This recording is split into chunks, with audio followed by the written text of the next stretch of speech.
Good afternoon, students. So today we will study quantum numbers.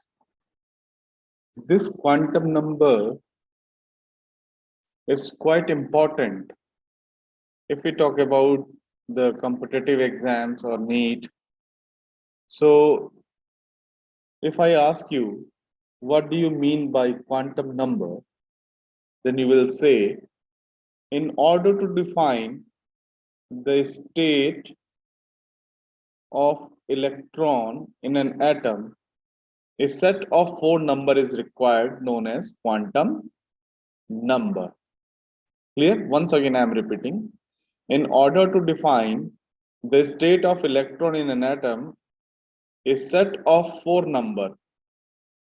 Set of 4 numbers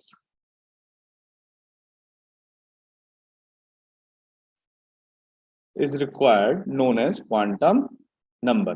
किसी भी atom के अंदर electron की स्टेट को डिफाइन करने के लिए हमें 4 नंबर के एक सेट की जरूरत होती है जिसे हम क्वांटम नंबर्स कहते हैं। अब फिर हमारे पास जो एक टर्म आया स्टेट, ये स्टेट होता क्या है? स्टेट का मतलब इलेक्ट्रॉन की पोजीशन से है,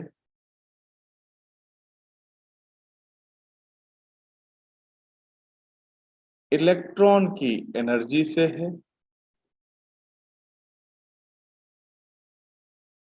इलेक्ट्रॉन का ओरिएंटेशन से है,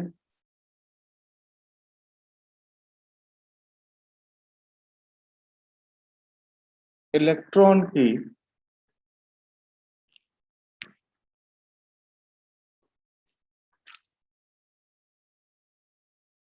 इंटरेक्शन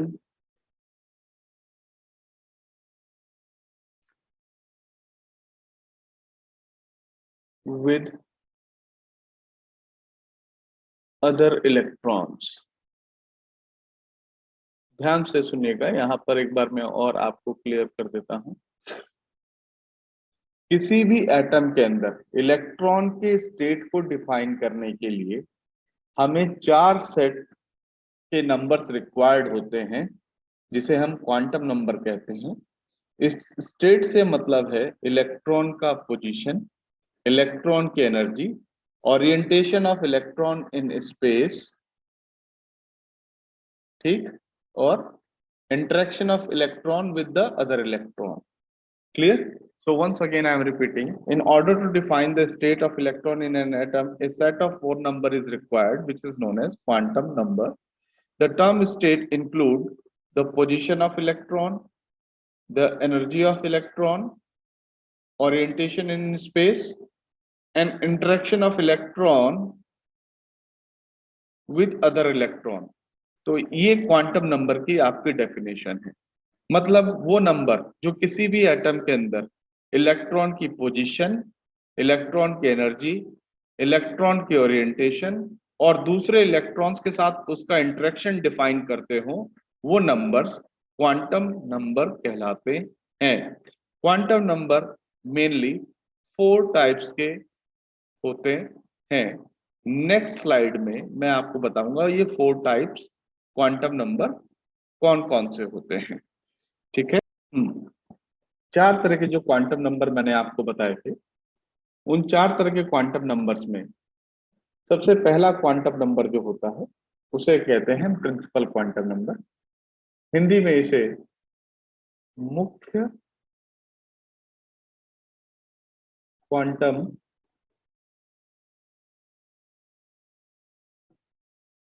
संख्या भी बोलते हैं, मुख्य क्वांटम संख्या। लेकिन नॉर्मली हम यहाँ पर इंग्लिश टर्मिनोलॉजी का ही इस्तेमाल करेंगे क्योंकि जब आप कॉम्पिटिटिव एग्जाम में बैठते हो या बुक्स में पढ़ते हो तो ये आपकी जो टर्मिनोलॉजी है, इंग्लिश टर्मिनोलॉजी, ये आपको मालूम होनी चाहिए। तो प्रिंसिपल क्वांटम नंबर, इसको हम स्मॉल एन से रिप्रेजेंट करते हैं। एजीमुथल क्वांटम नंबर, इसको हम स्मॉल एन से रिप्रेजेंट करते हैं। अब यहाँ पर एक थोड़ा सा ध्यान रखिएगा, एजीमुथल क्वांटम नंबर का अल्टरनेट नाम है एंगुलर क्वांटम नंबर। ये याद रखिएगा, कई बार आपसे एंगुलर क्वांटम नंबर पूछ देगा वो, तो आप कहेंगे यार ये एंगुलर क्वांटम नंबर तो मैंने कहीं सुना ही नहीं, तो एजीमुथल क्वांटम नंबर को ही एंगुलर क्वांटम नंबर कहते हैं। इसी का दूसरा नाम है सेकेंडरी सेकेंडरी क्वांटम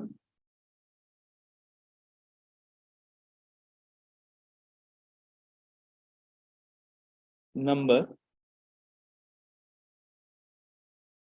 ठीक है, तो एजीमुथल क्वांटम नंबर को ही हम एंगुलर क्वांटम नंबर कहते हैं, एजीमुथल क्वांटम नंबर को ही हम सेकेंडरी क्वांटम नंबर कहते हैं। एजीमुथल क्वांटम नंबर का एक नाम और है सब्सिडरी क्वांटम नंबर।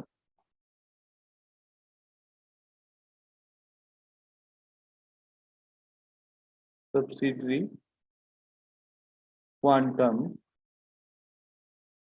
नंबर। और इसका पांचवा नाम है सीरियल क्वांटम नंबर।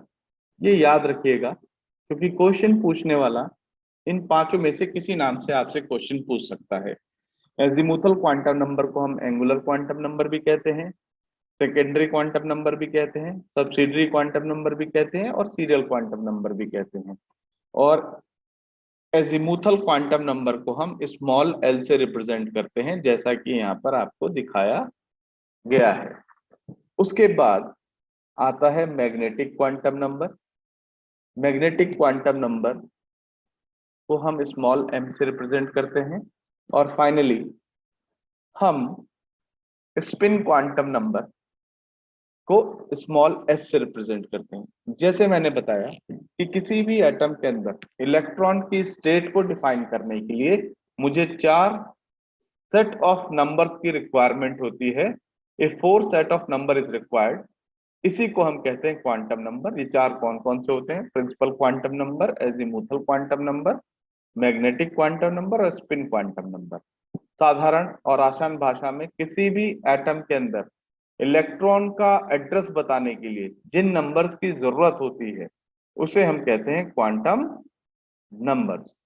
तो अब आपको वो चार क्वांटम नंबर मालूम पड़ गए, वो चार क्वांटम नंबर कौन से होते हैं और किसका क्या रोल होता है। अब हम इसकी बात करेंगे, ठीक है।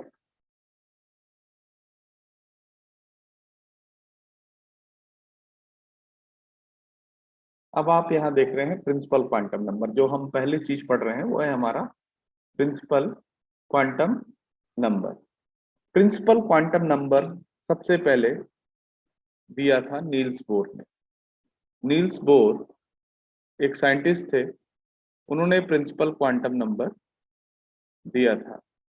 प्रिंसिपल क्वांटम नंबर क्या बताता है? Principal quantum number gives the average distance of electron from the nucleus.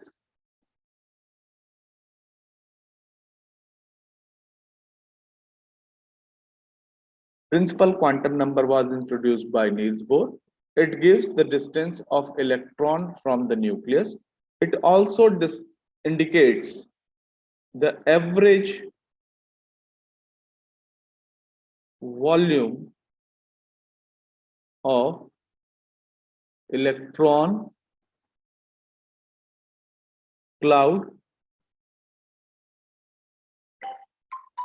Clear? It also represents the main energy level of the electron.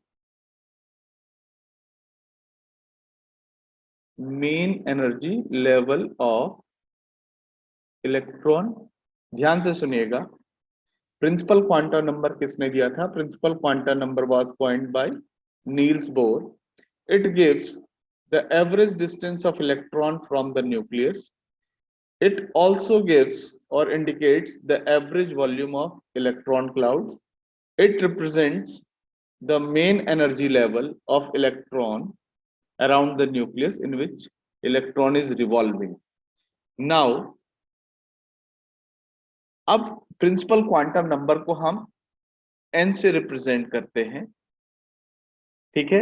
ये न्यूक्लियस है, इस न्यूक्लियस के पास जो सबसे पहले वाला शेल है, the shell which is adjacent to the nucleus, ये न्यूक्लियस है आपका, ठीक है। ये जो ग्रीन वाला पार्ट आप देख रहे हैं ये न्यूक्लियस है। सो न्यूक्लियस के पास जो सबसे पहला शेल है, एडजेसेंट है, बगल में है, वो फर्स्ट शेल कहलाएगा, ये वाला सेकंड कहलाएगा, ये वाला थर्ड कहलाएगा। तो ये जो आप फर्स्ट सेकंड थर्ड देख रहे हो ना, यही प्रिंसिपल क्वांटम नंबर है। तो प्रिंसिपल क्वांटम नंबर ये बताता है कि इलेक्ट्रॉन कौन से शेल में मौजूद है।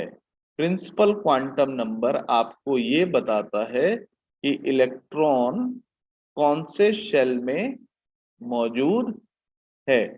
इसी शेल को हम मेन एनर्जी लेवल बोलते हैं, ये याद रखिएगा आप, ठीक है। बहुत आसान में बताया है मैंने आपको। प्रिंसिपल क्वांटम नंबर ये बताता है कि इलेक्ट्रॉन कौन से शेल में मौजूद है, और इस शेल को ही हम मेन एनर्जी लेवल बोलते हैं। अगर n की वैल्यू 1 है, इसका मतलब इलेक्ट्रॉन फर्स्ट शेल में है।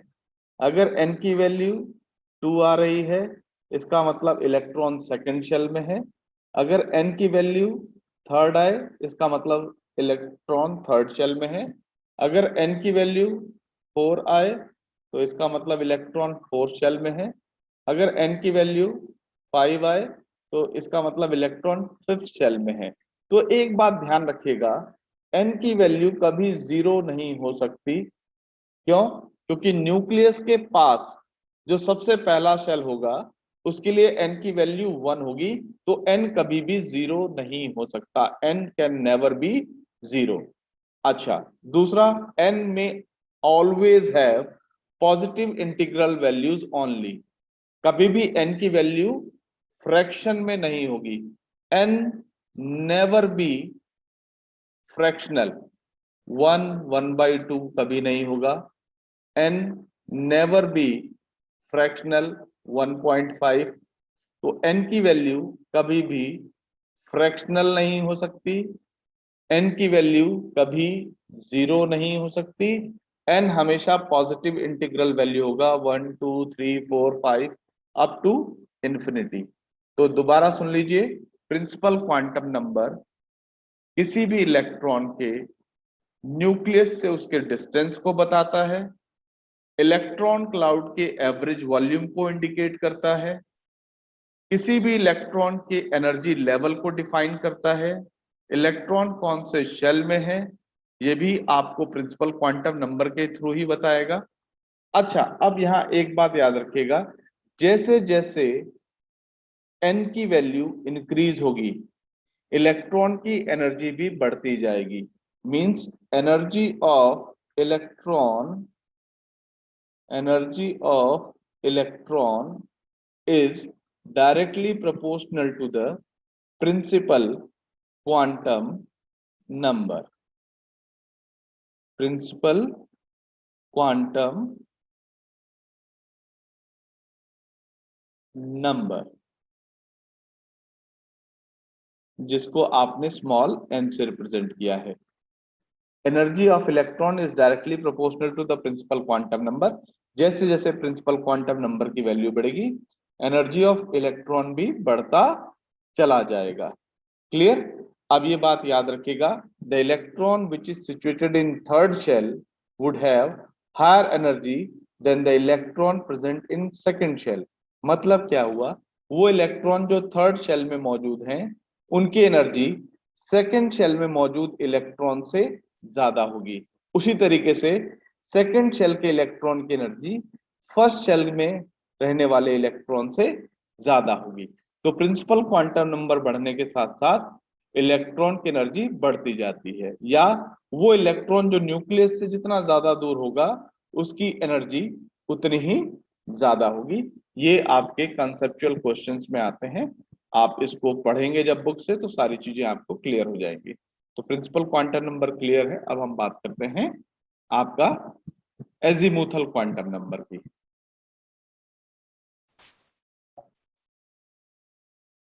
अब हमने बात की थी एजीमुथल और एंगुलर क्वांटम नंबर की।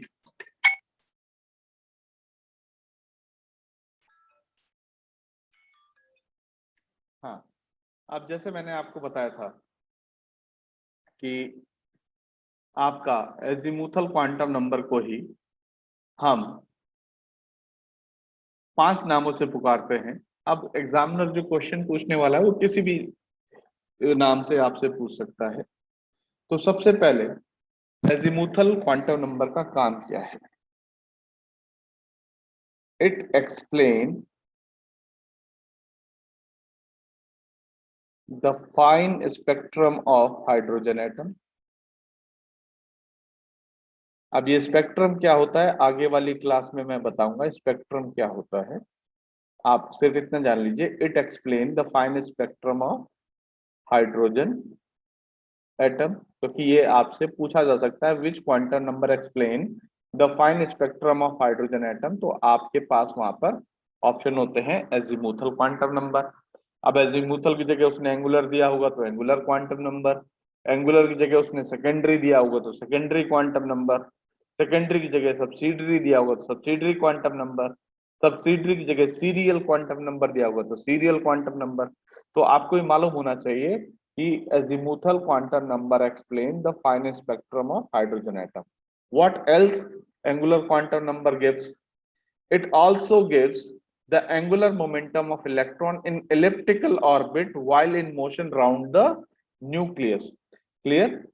जब भी कोई इलेक्ट्रॉन न्यूक्लियस के चारों तरफ इलिप्टिकल ऑर्बिट में इलिप्स में मोशन करता है तो वहां मोशन करते वक्त जो उसका एंगुलर मोमेंटम होता है वो भी कौन रिप्रेजेंट करेगा? वो रिप्रेजेंट करेगा आपका angular quantum number. So angular quantum number और azimuthal quantum number gives angular momentum of electron in electrical orbit while in motion round the nucleus. ये भी आप याद रखेंगे। It also represents the sub energy level of the electron. ध्यान रखिएगा, सब energy level. अगर कोई आपसे पूछे which quantum number represents the sub energy level of electron तो आप कहेंगे azimuthal quantum number represents the sub energy level of electron। Main energy level को प्रिंसिपल क्वांटम नंबर रिप्रेजेंट करता है और सब एनर्जी लेवल को आपका एजीमुथल क्वांटम नंबर रिप्रेजेंट करता है। अब एक बात यहां ध्यान रखिएगा, एजीमुथल क्वांटम नंबर को हम स्मॉल एल से रिप्रेजेंट करते हैं और azimuthal quantum number azimuthal quantum number जिसको हमने कहा है एल या एंगुलर क्वांटम नंबर एल, इसकी value mainly principal quantum number पे डिपेंड करती है। ये बहुत इंपॉर्टेंट बात है, ठीक है। प्रिंसिपल क्वांटम नंबर जिसको हम एन से रिप्रेजेंट करते हैं। क्लियर? तो मैंने अभी आपको बताया कि एजीमुथल क्वांटम नंबर की वैल्यू प्रिंसिपल क्वांटम नंबर पे डिपेंड करती है for any n, for any n l equals to 0 to n minus 1। ये याद रखिएगा कि एजीमुथल क्वांटम नंबर की जो वैल्यू है वो मेनली एन पे डिपेंड करती है और एन की गिवन वैल्यू के लिए जो एल की वैल्यू होगी वो 0 टू एन माइनस 1 के बराबर होगी। अब कैसे? जैसे मान लो एन की वैल्यू मुझे दे रखी है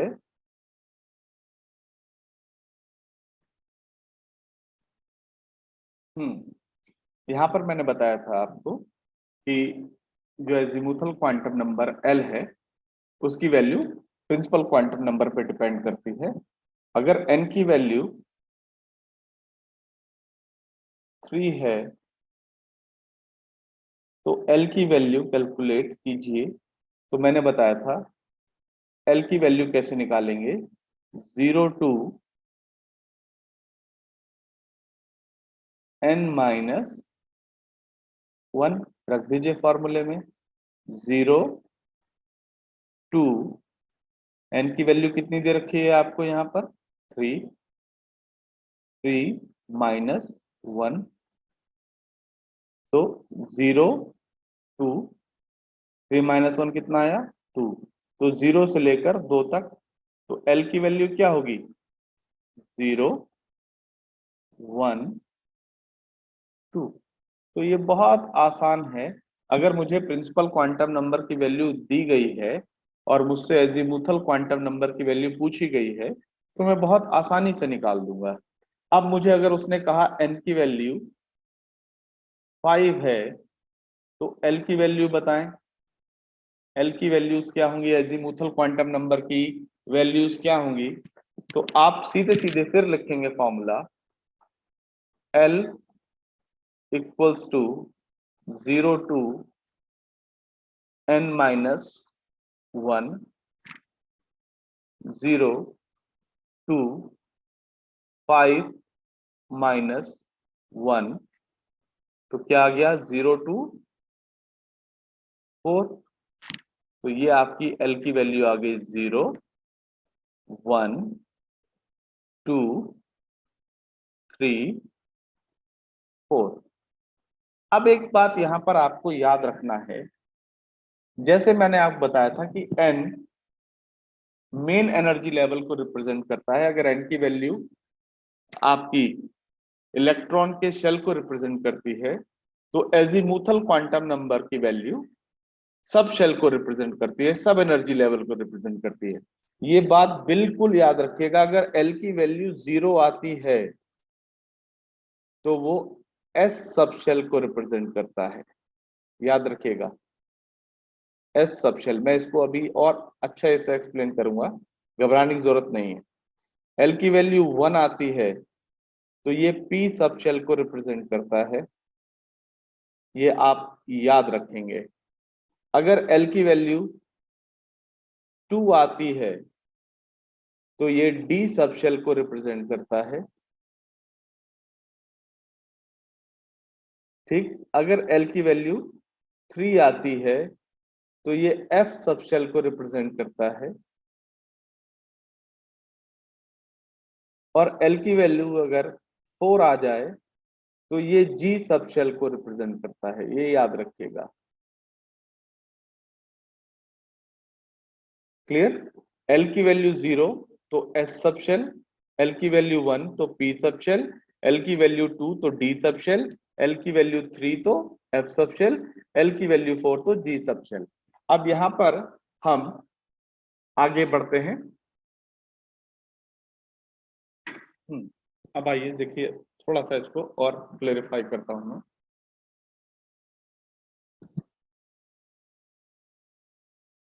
ये हमारा न्यूक्लियस है,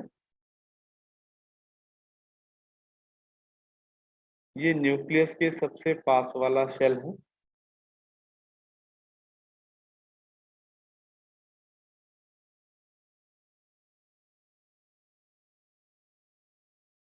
ये दूसरा शेल है,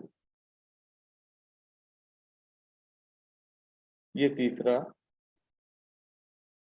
ये चौथा शेल, और ये फिफ्थ शेल। ध्यान दीजिएगा। अब मैंने आपसे कहा n की वैल्यू 1, इसके लिए n की वैल्यू क्या होगी, 1। इसके लिए n की वैल्यू 2, इसके लिए n की वैल्यू 3, इसके लिए n की वैल्यू 4, इसके लिए n की वैल्यू 5। यहां तक आपको कोई दिक्कत नहीं, ये फर्स्ट शेल है, ये सेकंड शेल है, ये थर्ड शेल है, फोर्थ शेल है, फिफ्थ शेल है। अगर n की वैल्यू 1 है तो L की वैल्यू क्या होगी, मैंने बताया था आपको, 0 to n-1, तो रख दीजिए फॉर्मूले में, 0 to 1-1, क्या आ गया, 0, ठीक। एल की वैल्यू अगर 0 है तो आपको मैंने बताया था एस सब शेल है। तो यहाँ पर एन की वैल्यू 1 है और एल की वैल्यू क्या है 0। पहले शेल के लिए एल की वैल्यू क्या है 0। तो इसमें केवल एस सब शेल होगा। ठीक है, तो फर्स्ट शेल में केवल एक सब शेल होगा और वो भी कौन सा एस। क्लियर। अब दूसरे में आते हैं। अगर मैं एन की वैल्यू 2 कर दूं तो एल की वैल्यू क्या होगी 0 टू एन माइनस 1। 0 यहां पर 1 की जगह आप क्या रख देंगे 0 टू 2 माइनस 1 क्या है आपका 0 टू 1। मतलब क्या है 0 और 1। मैंने आपको बताया था अगर एल की वैल्यू 0 है तो एस और एल की वैल्यू 1 है तो पी। तो सेकंड शेल में एस सब शेल भी है और पी सब शेल भी है। ठीक। अब इसी तरह से मैं एन की वैल्यू अगर 3 कर दूं तो एल की वैल्यू क्या आ जाएगी 0 1 2। क्योंकि जब मैं यहाँ 3 रखूंगा 3 माइनस 1 क्या आ जाएगा 2। तो 0 से लेकर 2 तक। तो एल की वैल्यू क्या है 0 1 2। तो एल की वैल्यू 0 है तो एस सब शेल, 1 है तो पी सब शेल, 2 है तो डी सब शेल। तो इसका मतलब जो थर्ड शेल है वो एस सब शेल, पी सब शेल और डी सब शेल से मिलके बना हुआ है। ठीक। अब इसी तरह अगर मैं एन की वैल्यू 4 रख दूं तो एल की वैल्यू क्या आ जाएगी 0 टू एन माइनस 1। एन क्या है 4, 4 माइनस 1 3। तो ये आ गया 0 1 2 3। 0 है तो एस सब शेल, 1 पी सब शेल, 2 है तो डी सब शेल और 3 है तो एफ सब शेल। ये मैंने आपको बताया है। तो अब यहाँ देखो जो फोर्थ शेल है उसमें एस बी होगा, पी बी होगा, डी बी होगा और एफ बी होगा। क्लियर। अब अगर मैं बात करूं n इक्वल्स टू 5। ठीक है, तो l की वैल्यू क्या हो जाएगी 0 टू 5 माइनस 1। तो ये आया आपका 0 टू 4। तो 0 टू 4 में आ जाए यहाँ पे 0 1 2 3 4। 0 है तो ये एस सब शेल, 1 पी सब शेल, 2 डी सब shell, 3 f subshell, 4 g subshell. तो जो फिफ्थ शेल है वो एस पी डी एफ और जी सब शेल से मिलके बना हुआ है। तो अगर आपसे कोई पूछे कि वो कौन सा शेल है जिसमें जी सब शेल पहली बार आता है तो आप कहेंगे फिफ्थ शेल में जी सब शेल पहली बार आता है। अब यहां पर एक बात याद रखिएगा, इसको थोड़ा सा मैं डिलीट करता हूं।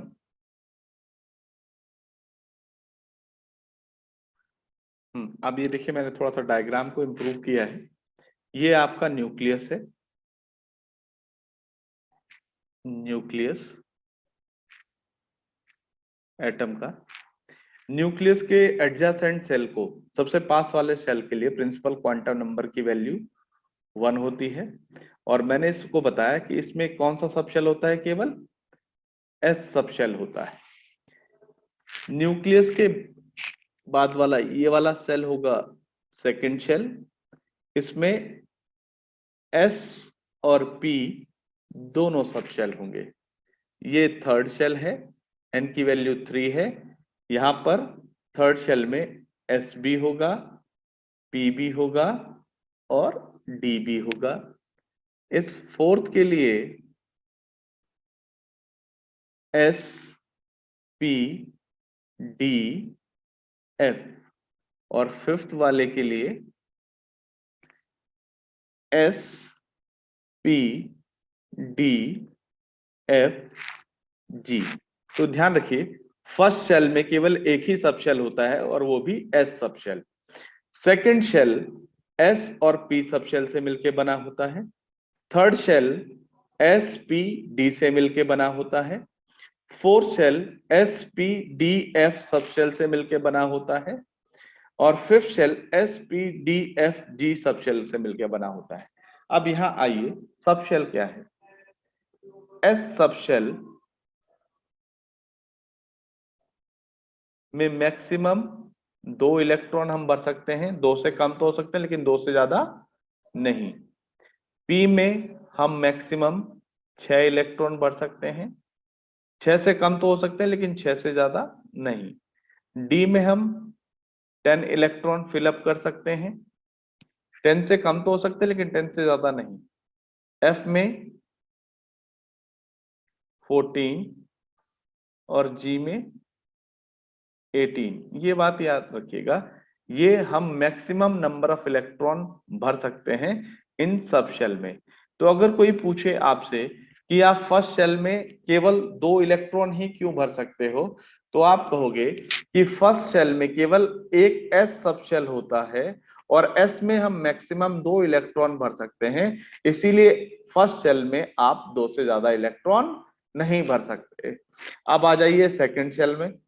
सेकेंड शेल S और P दो सब शेल से मिलकर बना होता है। S में आप 2 इलेक्ट्रॉन और P में आप 6 इलेक्ट्रॉन, 2 और 6 कितने हुए? 8। तो सेकेंड शेल में आप 8 इलेक्ट्रॉन भर सकते हैं, 8 से कम तो हो सकते हैं लेकिन 8 से ज्यादा नहीं हो सकते। अब आ जाइए थर्ड शेल। थर्ड शेल में आपका S, P और D तीन सब शेल होते हैं। S में मैक्सिमम 2, P में मैक्सिमम 6 और D में मैक्सिमम 10। अगर आप तीनों को ऐड कर देंगे 2, 6, 8 और 10, 18, तो इसमें हम 18 से ज्यादा इलेक्ट्रॉन नहीं भर सकते। 18 से कम तो हो सकते हैं लेकिन 18 से ज्यादा नहीं भर सकते। तो इस तरीके से आपको मालूम पड़ गया कि इन सब शेल में इलेक्ट्रॉन्स कैसे फिल हो रहे हैं। अब आ जाइए आप फोर्थ शेल में।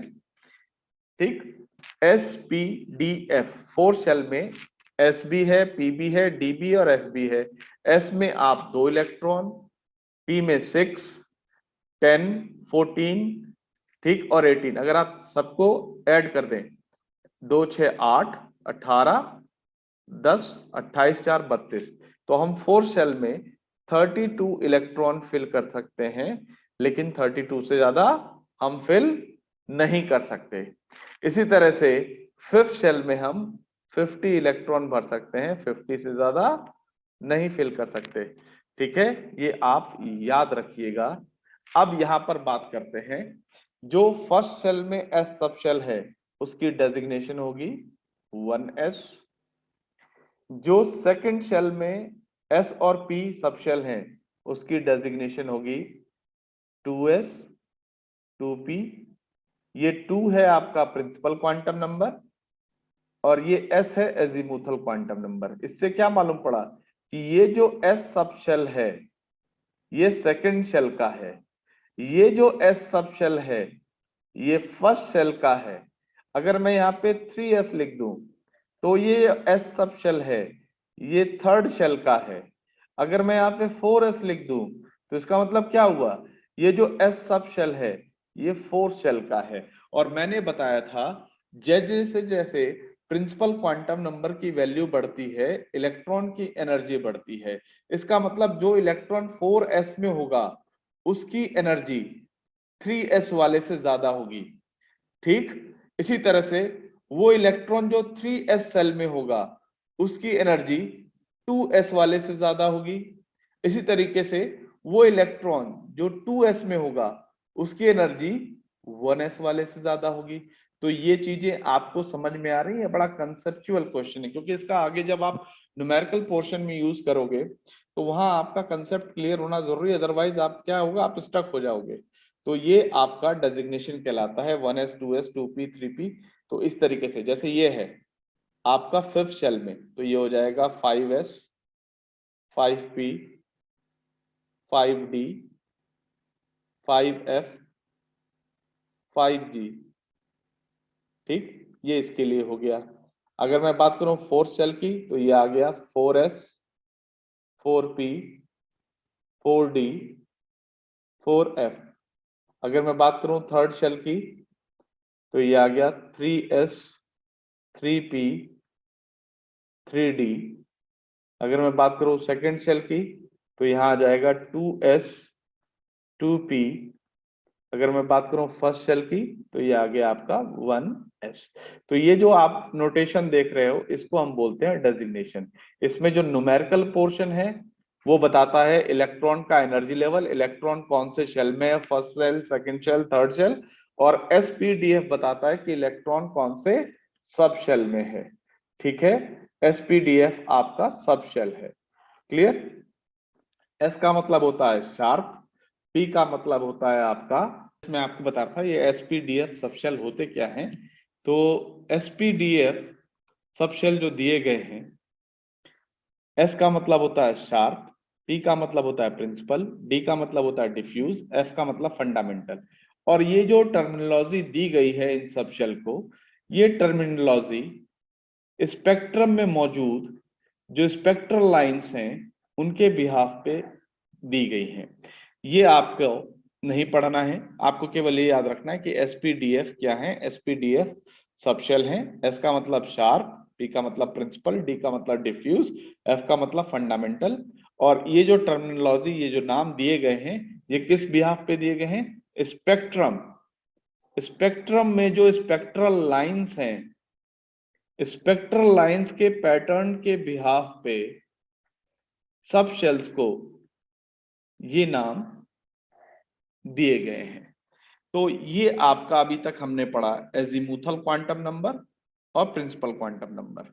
अब हम बात करेंगे मैग्नेटिक क्वांटम नंबर की। ठीक है, तो मैग्नेटिक क्वांटम नंबर क्या होता है, अब हम इसके बारे में बात करेंगे। हाँ जी, तो यहां पर मैंने आपको बताया था कि दो आपको टर्म्स याद रखने हैं। ये जीमान इफेक्ट होता क्या है? Splitting of spectral lines, splitting of spectral lines under the influence of magnetic field, under the influence of magnetic field is known as Zeeman effect. ये ध्यान रखिएगा, स्पेक्ट्रम लाइंस का मैग्नेटिक फील्ड के influence में टूटना जीमान इफेक्ट कहलाता है। Stark effect क्या आता है? Simply splitting of spectral lines under the influence of electric field, ये आपका स्टार्क इफेक्ट कहलाएगा। क्योंकि एमसीक्यूज में इस तरह के क्वेश्चन नॉर्मली पूछे जाते हैं कि जीमान इफेक्ट क्या होता है, स्टार्क इफेक्ट क्या होता है। तो Zeeman effect splitting of spectral line, spectrum में जो लाइंस है उनका टूटना, किसके इन्फ्लुएंस में? मैग्नेटिक फील्ड के इन्फ्लुएंस में टूटना, ये जीमान इफेक्ट कहलाता है। इसी तरह splitting of spectral line under the influence of electric field is known as Stark effect. और ये दोनों effect successfully explained by magnetic quantum number. Magnetic quantum number Zeeman effect और स्टार्क इफेक्ट को explain करता है। ये आप याद रखिएगा क्योंकि क्वेश्चंस में नॉर्मली इस तरह की चीजें पूछी जाती हैं। ठीक है, अब आपका मैग्नेटिक क्वांटम नंबर ये बताता है कि ओरिएंटेशन ऑफ एटॉमिक ऑर्बिटल क्या है। Orientation of atomic orbital in three-dimensional space is given by magnetic quantum number। ठीक है, अब ये बात याद रखिएगा कि मैग्नेटिक क्वांटम नंबर क्या करता है। Magnetic quantum number spectral lines और स्टार्क इफेक्ट और जीमान इफेक्ट को एक्सप्लेन करता है। ये बताता है कि एटॉमिक ऑर्बिटल की ओरिएंटेशन क्या होगी, वो थ्री डायमेंशनल प्लेन में कौन से एक्सिस पे होंगे, एक्स एक्सिस पे होंगे कि वाई एक्सिस पे होंगे कि जेड एक्सिस पे होंगे, ये भी कौन बताएगा? Magnetic quantum number.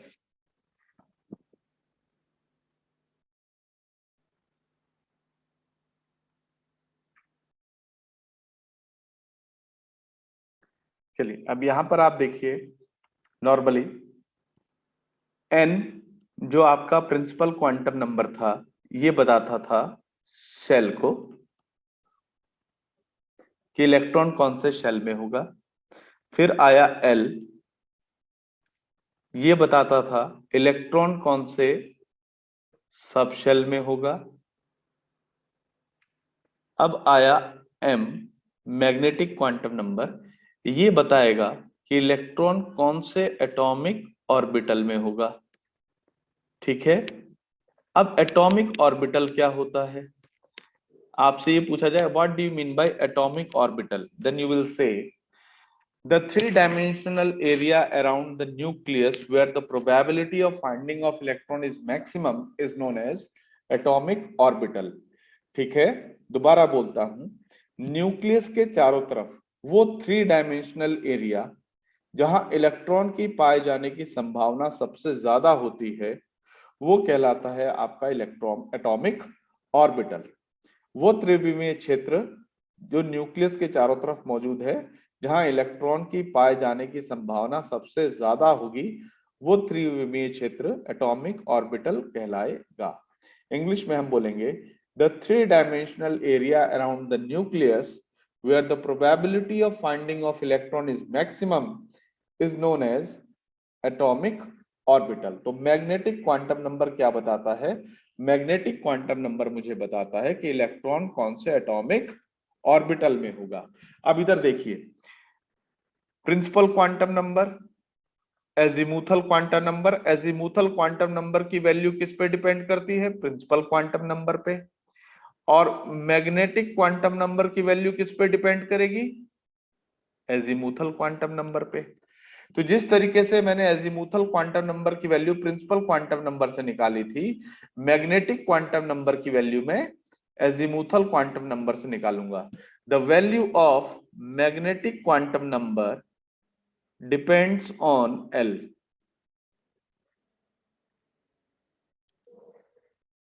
ठीक है, वैल्यू ऑफ एम, एम क्या है, magnetic quantum number, depends on L, L क्या है, एजीमुथल क्वांटम नंबर। फॉर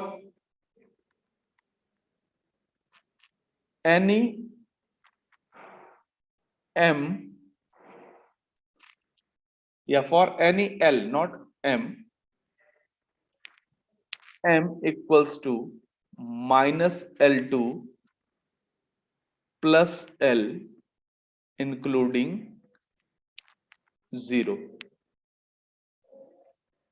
अभी इसको मैं और क्लियर करता हूं।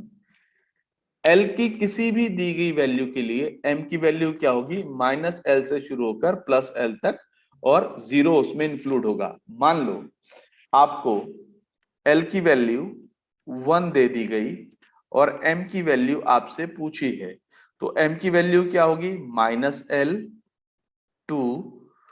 Plus L including 0। यही मैंने बताया आपको, आप इसमें रखिए फॉर्मूले में। तो -1 0 +1, कोई डाउट। अगर L की वैल्यू 2 दे दे कोई दिक्कत नहीं, -L2 प्लस L, तो -2 -1 0 +1 +2। अगर L की वैल्यू मुझे 3 दे दे कोई दिक्कत नहीं, -L2 प्लस L इंक्लूडिंग 0, -3 -2 -1 0 +1 +2 +3। फिर आपके दिमाग में यह सवाल है, सर इससे क्या हो रहा है, इससे क्या पता चल रहा है हमें। मैं आपको बताता हूं कि इससे क्या पता चलता है।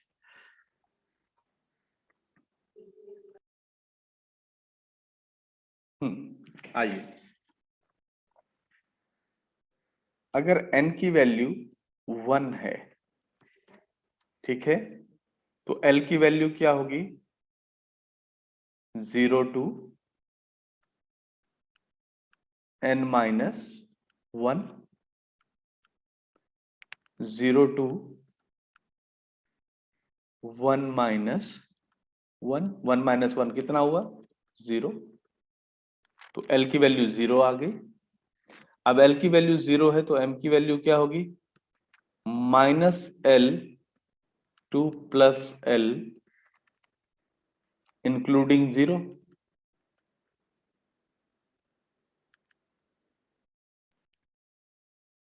ठीक है, अब यहां ध्यान दीजिए आप, जीरो तो प्लस माइनस होता नहीं, तो m की वैल्यू भी क्या हो गई, जीरो। तो अब ये देखो, फर्स्ट सेल में केवल एक सब शेल होगा s, क्योंकि मैंने बताया था अगर l की वैल्यू जीरो है तो वो s सब शेल है, और m की केवल एक ही वैल्यू आई है यहाँ पर जीरो, इसका मतलब उसमें केवल एक ही एटॉमिक ऑर्बिटल है, याद रखिएगा, उसमें केवल एक ही एटॉमिक ऑर्बिटल है। क्लियर, इसीलिए हम s में दो से ज्यादा इलेक्ट्रॉन नहीं भर सकते, क्योंकि एक एटॉमिक ऑर्बिटल में हम मैक्सिमम दो इलेक्ट्रॉन भर सकते हैं, और s में केवल एक ही एटॉमिक ऑर्बिटल होता है, इसलिए हम s में दो से ज्यादा इलेक्ट्रॉन नहीं भर सकते। अब इधर आइए, अगर मैं यहां पर n की वैल्यू 2 कर दूं तो क्या आएगा, l की वैल्यू 0 2 n माइनस 1, कंफ्यूज बिल्कुल मत आइएगा, क्या हुआ, 0 2 2 माइनस 1 0 और 1 वैल्यू हो गई। अब m की वैल्यू निकालिए,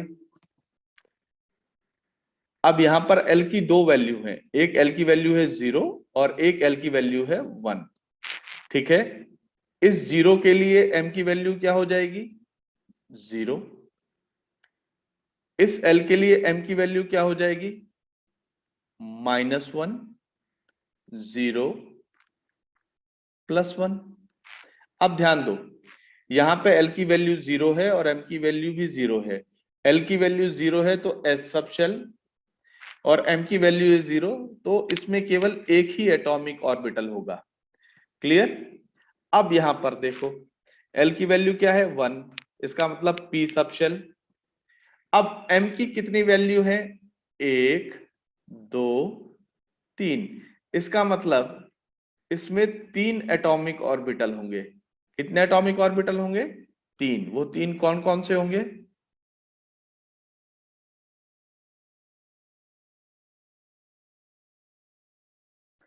P x p y p Z.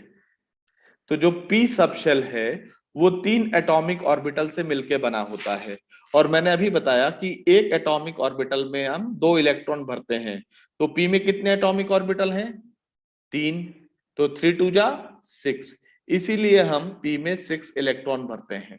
ध्यान दीजिएगा, अगर आपका, मैं ये एक्सिस बना रहा हूं,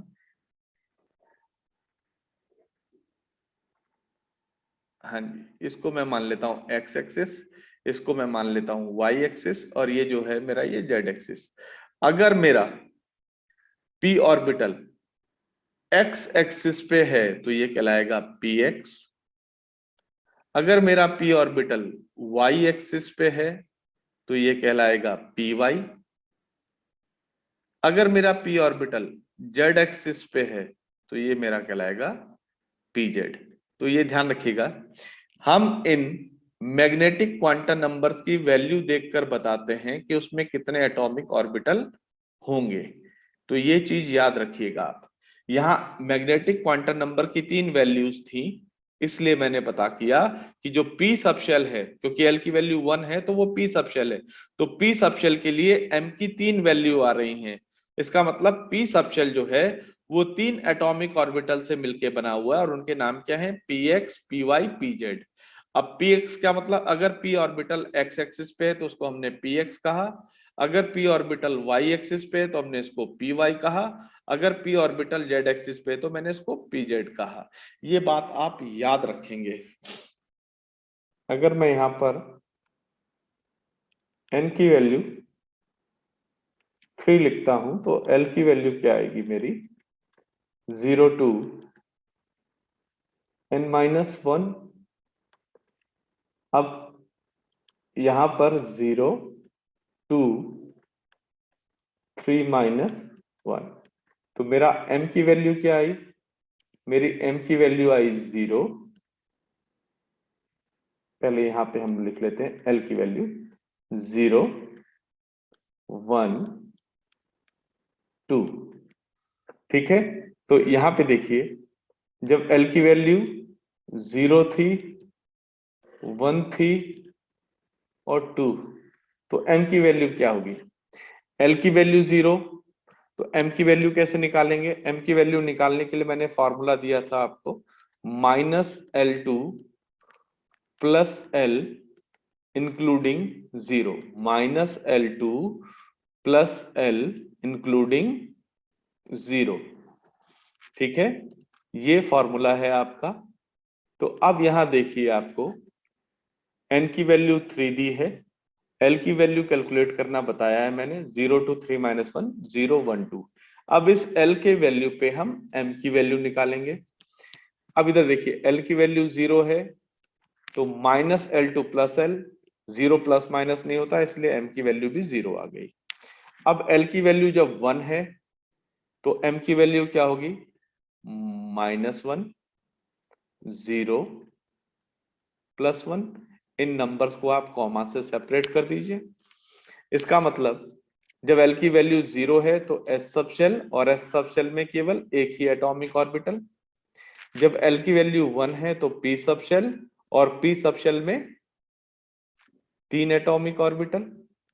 जब L की वैल्यू 2 है तो D सब शेल। अब L की वैल्यू 2 है तो M की वैल्यू क्या होगी? -2, -1, 0 प्लस 1 प्लस 2। अब इसको कॉमा से सेपरेट कर दीजिए। तो यहां टोटल कितनी वैल्यू है आपकी? 5। इसका मतलब जो डी सबशेल है वो 5 एटॉमिक ऑर्बिटल से मिलके बना है, और एक एटॉमिक ऑर्बिटल में आप 2 इलेक्ट्रॉन भर सकते हो, तो 5 में कितने भरोगे? 5 2 जा 10। इसीलिए डी सबशेल में आप 10 इलेक्ट्रॉन भर सकते हो, 10 से ज्यादा नहीं। अब यहां पर आप ध्यान रखिए, जो डी सबशेल है उसमें 5 एटॉमिक ऑर्बिटल होते हैं। ठीक है, ये इनके नाम है डी एक्स वाई। नाम तो आपको याद करने पड़ेंगे, d x y, d y z, d x z, d x square y square, d Z square. अब एक बात ध्यान रखिएगा, इस डी जेड स्क्वायर में इलेक्ट्रॉन की पाए जाने की संभावना सबसे कम होती है। ठीक है, या आपसे पूछ दिया जाए कि which orbital have baby sugar shaped. Baby, आपने देखा होगा छोटे बच्चे जो होते हैं उनके मुंह में एक निप्पल रखा जाता है जिससे वो दूध पीते हैं, आपने बॉटल्स में देखा होगा। तो किस एटॉमिक ऑर्बिटल की शेप बेबी शुगर होती है?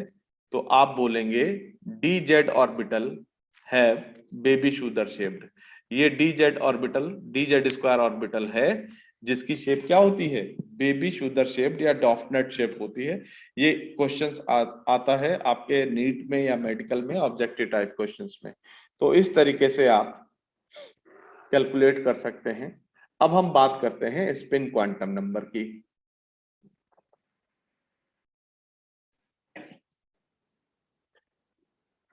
अब हम बात कर रहे हैं स्पिन क्वांटम नंबर की।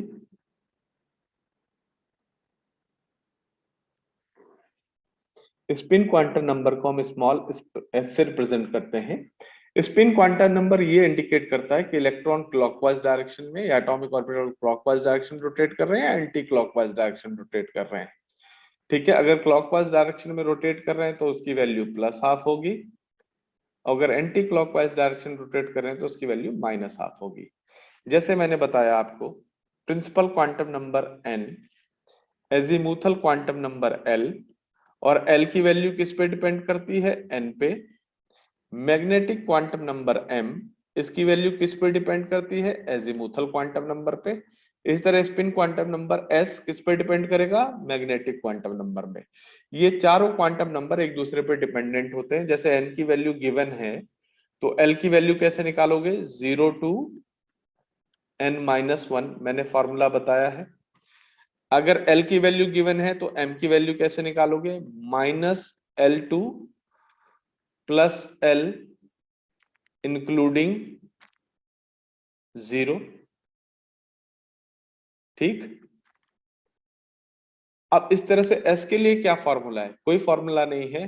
For each value of m, for each value of m, spin quantum number s may have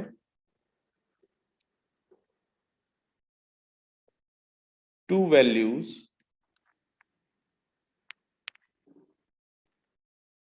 plus half और माइनस हाफ। m की हर एक वैल्यू के लिए s की दो वैल्यू होंगी, एक प्लस हाफ और एक माइनस हाफ। मैं आपको यहाँ एक छोटा सा क्वेश्चन करके दिखा देता हूं, उसके बाद आप अपनी बुक्स की सेल्फ स्टडी कीजिएगा। जो क्वेश्चन समझ में नहीं आए आप कमेंट बॉक्स में जाके कमेंट कर सकते हैं, मैं उसको आपको समझाने की कोशिश करूंगा।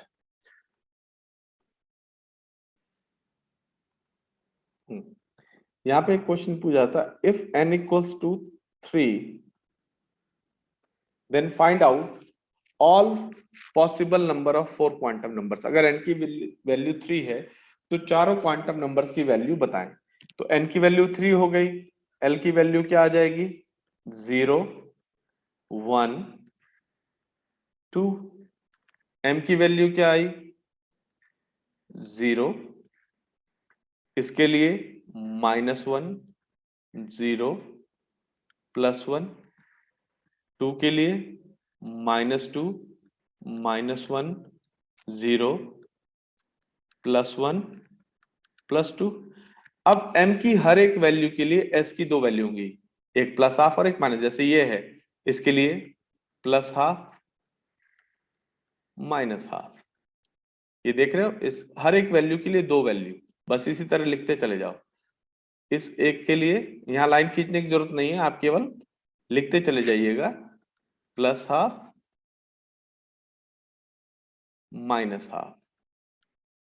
फिर इसके लिए plus half minus half, plus half minus half. और आप कह रहे हैं बार बार लिखने की क्या जरूरत है, तो आप ऐसे लिख दीजिए plus minus half, plus minus half. तो ये इस तरीके से न्यूमेरिकल आता है। अब क्वेश्चन यहां घुमा के भी पूछा जा सकता है। वो आपसे पूछ सकता है 3s इलेक्ट्रॉन के लिए चारों क्वांटम नंबर की वैल्यू लिखिए।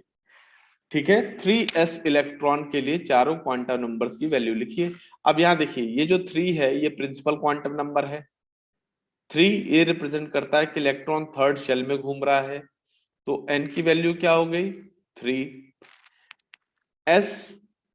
s कब होगा? जब l की वैल्यू क्या होगी? 0। अब यहां पर आप वो फॉर्मूला मत लगाएगा 0 to n - 1। यहां पर वो बता रहा है कि उसे केवल 3s से मतलब है, बाकी से मतलब नहीं है। तो यहां पर n की वैल्यू 3 हो गई, s की वैल्यू जब l इक्वल्स टू 0 होता है तभी तो s होता है। क्लियर? तो आपने s देखकर ये पता लगा लिया कि l की वैल्यू क्या होगी? 0। अगर l की वैल्यू 0 है तो m की वैल्यू कैसे निकालेंगे? -L2 + l इंक्लूडिंग 0, लेकिन 0 तो प्लस माइनस होता नहीं है, तो m की वैल्यू क्या हो गई? 0। और m की हर एक वैल्यू के लिए s की कितनी वैल्यू होंगी? प्लस हाफ और माइनस हाफ।